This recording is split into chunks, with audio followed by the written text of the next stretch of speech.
What would you guys do well down the stretch? I mean, just communication was good. Not fouling was the biggest key. But yeah, just our normal defense, man. Try to make sure there's no transition buckets. I gave up one. That was terrible. Yeah, but that's right. Will you take me through the play where I think you gave a dribble handoff to Gallinari and then he hit you back on the bounce pass? Yeah, I mean, it's just, they hit me, they ran split action, and their man, Gallo's man was slightly behind.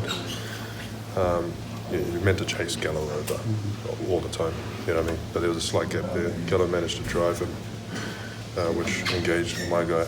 His guy just caught up, so then I just, ran down and he found me late. Is that just the advantage of being able to get that one step of separation when you can do it with movement and spacing and all that? Is that the what survey? Is that the advantage is you guys can create a wide open dunk if you're moving the ball, if you're playing with tempo? Yeah, I mean that's just basketball, mate. If you're trying to exploit them, if there's one mistake, that's what movement does. Yeah, you try and add up those steps that you're behind, because then it puts the defense like it looks real bad body language wise. The help side defender feels like they need to help, and it gets a bit scrambly from there. Like it's very good for offense if you can manage to do that. I mean, it's tough on defense. Your communication has to be like ridiculously like out of control, and your reads on that player just a lot more difficult. But I mean, that's the whole goal for any team, not just us. Just make them play behind the ball. Yeah. It seems like with this offense that you guys are running, you're playing a lot more through the five. What's that been like for you? Oh, that's right. I mean, my job's pretty easy. They pass it to me and just hit the open guy. Yeah, and that's it. And just run that through. But the advantage of that is that what's good is that we could just get into like some natural flowing offense that puts teams a step behind.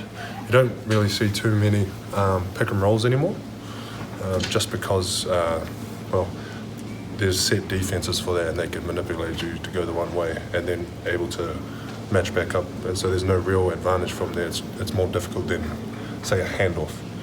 A handoff, if that dude's sprinting off, you already have a step on your defender, right? And then you try and add from there. Yeah, this is universal stuff. Like I ain't giving you our secrets. Yeah, but that's what the benefit is of doing it. Yeah.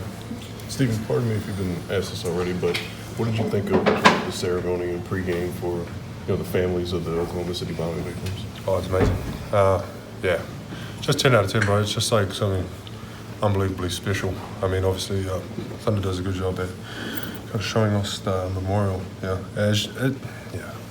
but it's just something different. You know, I mean, it's absolutely like the memorial does a really good job at. I feel like paying respect to those who've lost their lives. Yeah, they're not forgotten, and Thunder does a really good job at keeping them alive in that way. Does that make sense? So yeah, it was touching, mate. Touching. It was good.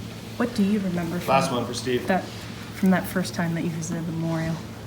Oh, it's just one of those things. You're just like shell-shocked. You know, obviously anger comes in straight away. It's one of the emotions. It's like, why would someone, but, stuff happens. And so that's all what I remember from it is, how much together the city came. You know what I mean? Like that's the biggest takeaway, especially from the memorial. Especially the tree. The tree was cool. That was the most memorable, the tree. Last in the tree. But like it is one of those things that just like, you come in like, kind of frustrated, but then at the end of it, you come away like, wow, Oklahoma really came together and, come together stronger,